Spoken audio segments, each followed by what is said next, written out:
For me, marriage and family, like I've always said, has God for its originator.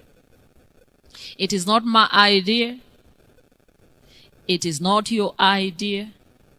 It is God's idea. And you and I can only accept it. We can only embrace it as a gift from God.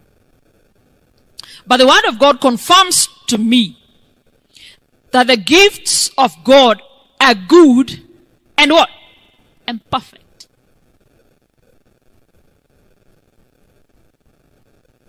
That is James 1:17.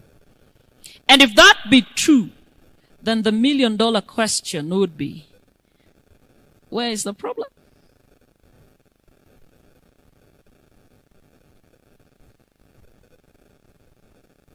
For a long time, we have insisted on a certain pathway that evidently does not yield any results.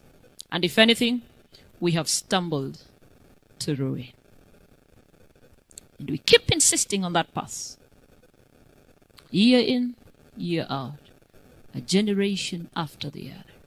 This institution was not originated by Muhammad. It was not originated by Buddha. Not even Confucian.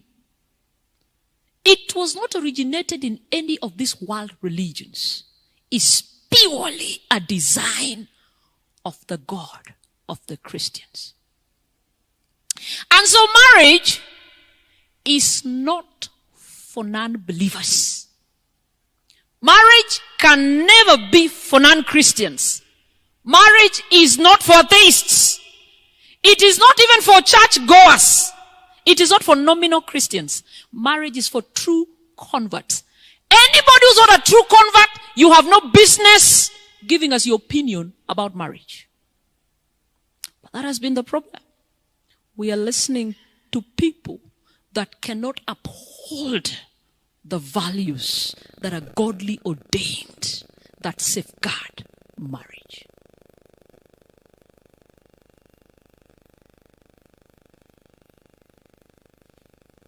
What is some atheist somewhere saying? What is some homosexual somewhere saying? Oh, should we accept gay marriages? We are not careful to answer. Is what the Hebrew boys said. We are not careful to answer.